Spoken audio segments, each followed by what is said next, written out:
For those of you who are listening to us chat before we formally began, you know that I'm in Barre, Massachusetts, which is where the Insight Meditation Society is. It's next door in that direction.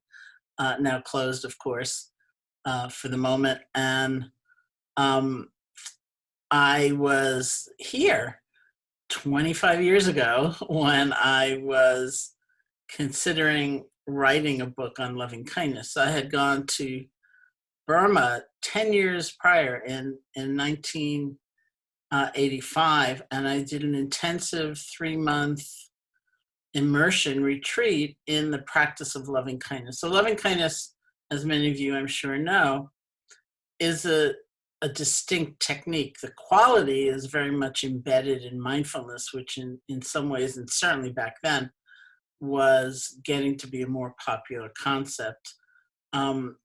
Loving kindness, the word metta, which is the name of my podcast hour, METTA, really means developing a sense of connection, a profound sense of connection to oneself, and recognizing the connection that we actually have to others. And so after I had gone to Burma, I came back and I began teaching loving kindness methods of meditation. In terms of writing, I was very fortunate in that I'd been teaching it for so long and that there was an inherent structure, because in that practice, interestingly enough, we begin by offering loving kindness to ourselves. And the underlying principle of doing that practice is that it's supposed to be done in the easiest way possible. So the supposition is that we ourselves are the easiest person of all, the most natural recipient of our own loving kindness. And then we move on from there to someone we feel grateful to, someone who's like a benefactor for us. And we use the word being because it doesn't have to be a human being. In fact, these days in my own practice, I often use this puppy as a benefactor because I have friends who the family adopted this puppy and they're so much happier now that they have the puppy. So I feel grateful for the puppies. So that's my recipient in that category. We move on to offering loving kindness to a friend. And these days I particularly try to emphasize maybe a friend who's doing well and then a friend who's not doing so well, who seems very alone or cut off or frightened, something. And then we move on. And when I say this, I don't mean we do all this in one session, but over the course of time, we keep exploring and examining, like, what about when I offer loving kindness here? And what about this? And so after the friend, we move on to a very interesting category known as a neutral person. So a neutral person is someone we don't like or dislike. We just feel indifferent to them, basically. And in teaching, we say, try to pick someone in your life because you're likely to run into them now and then. And even though you may not see any change in your formal meditation toward them, you will actually see it when you see them again. So check it out. So for 45 years, my colleagues and I have been saying, like the checkout person in the supermarket, that's the perfect person. We look through them, we don't care about them, we're indifferent to them. And not too long ago, I was guiding a meditation online. It was being recorded, and the people I was recording for chose that particular meditation.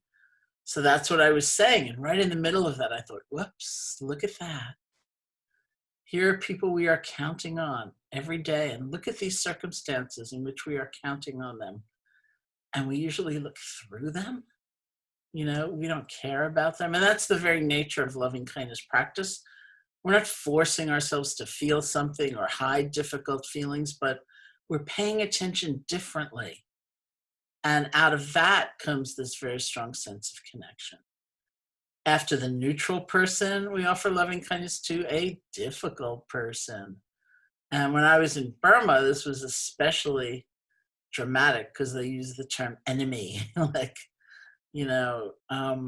and here too, interestingly, we're encouraged to remember the easiest way possible, not to start with the most unthinkable person, that has hurt us so badly, or who are, in our eyes, has behaved so terribly on the world stage, but someone we have a little bit of conflict with, um, because what we're doing in the practice is coming to an embodied knowledge of what it is. What does it feel like, say, to have compassion for ourselves and someone else?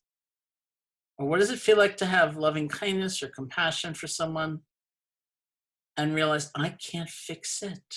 This is not in my hands.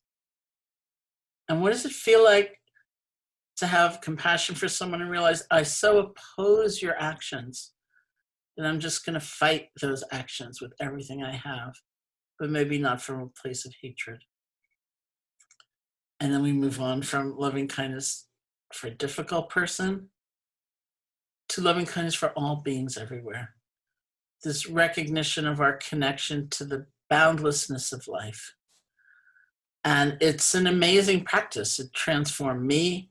I've seen it transform many others. It's a little difficult to understand because a lot of people think it is forcing a feeling, or it's something gooey or saccharine or phony. And so a lot of what my work is actually is to try to wend my way through those assumptions and be able to offer what I think is the actual practice, which is being willing to stretch, to pay attention differently, say to ourselves, instead of going through the list of our faults and our problems for the billionth time, what's it like to wish ourselves well? Or what about that benefactor that we actually haven't thought of or thanked in many a year?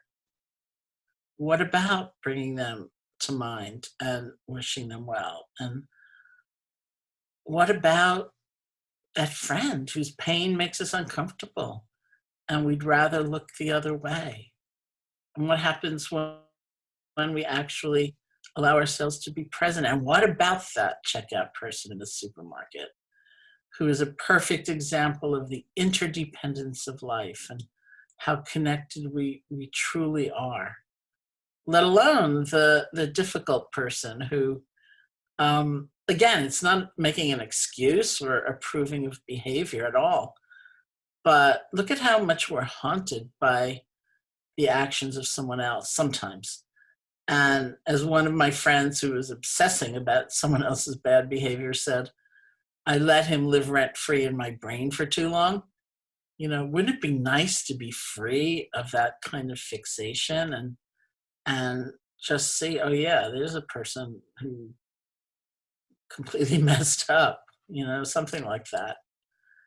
And to deeply know our lives are all intertwined in the power of seeing connection, which is the truth of things. And that's why it's a very powerful practice, is because it aligns us so strongly with the truth of how things are. So how not to be a hot mess? A survival guide for modern life. We finished writing this book about a year and a half ago, because that's how these things work. You finish writing the book long before it comes out. Long before anyone had ever heard of COVID, long before most people were concerned about the impacts of a global pandemic. And yet, I would say for myself, if we were to write a book right now, I think we would probably write almost exactly the same book. The difference would probably be a few more references to how a global pandemic might wreak havoc on your daily life. But the book is about a more general theme that was very much alive before the pandemic happened and then has been magnified with how this has all influenced our lives. And so the book is really about the world has gone off its axis. It has spun out of control. And it's hard to know even what ground we have to stand on. What can we count on? What can we trust? What do we do? when we've gone so far off our moorings as a culture, what can we as individuals do in our daily lives? What's our compass? And so in chapter 1, we begin by answering that question by saying, hey, meditate. That's a great first step. And we quote a whole bunch of studies on meditation. And I think we make a pretty good case for why it might be a great idea to sit down and meditate, 15, 20 minutes a day, more if you get fascinated by it, as I have been fascinated now for many years. But at the end of that chapter, we then say, hey, meditation is wonderful. It's a super big win. We love it. We teach it. And it's not enough. Mindfulness alone is not enough. And the thing is, it was never meant to be. When the Buddha taught mindfulness, he always taught it in tandem with a whole system of other practices and values and community. And that's what the entire rest of the book is about.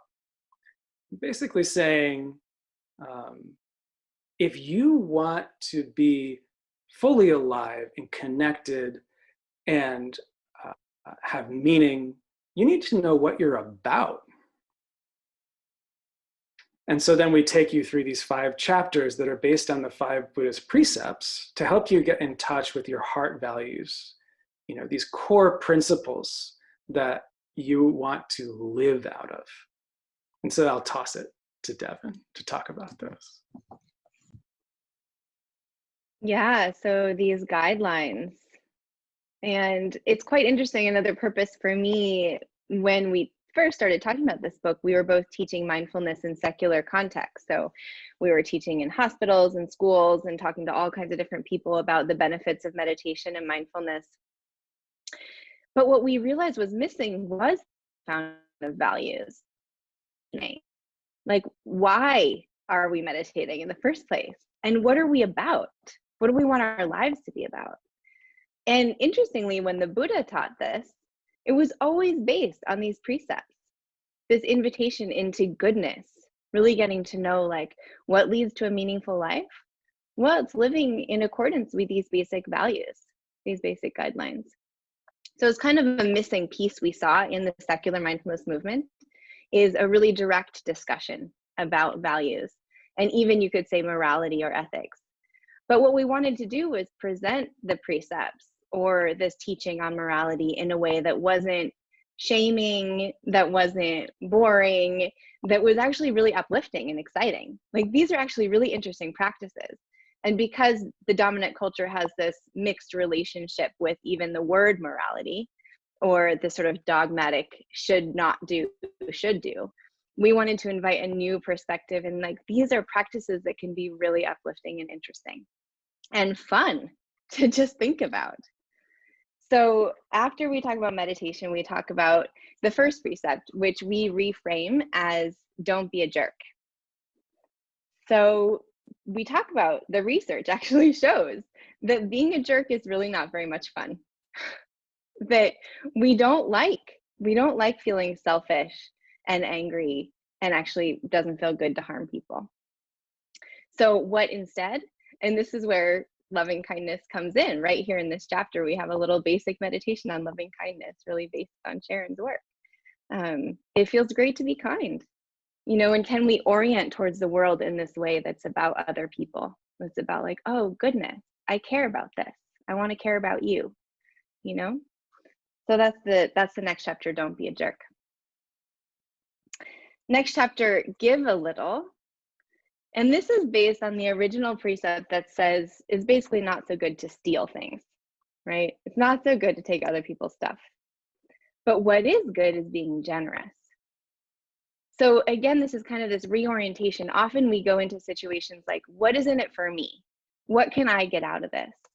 And actually, it's much more happy making if we come in resourced and feeling abundant, and the sense of offering, what can I offer to the situation?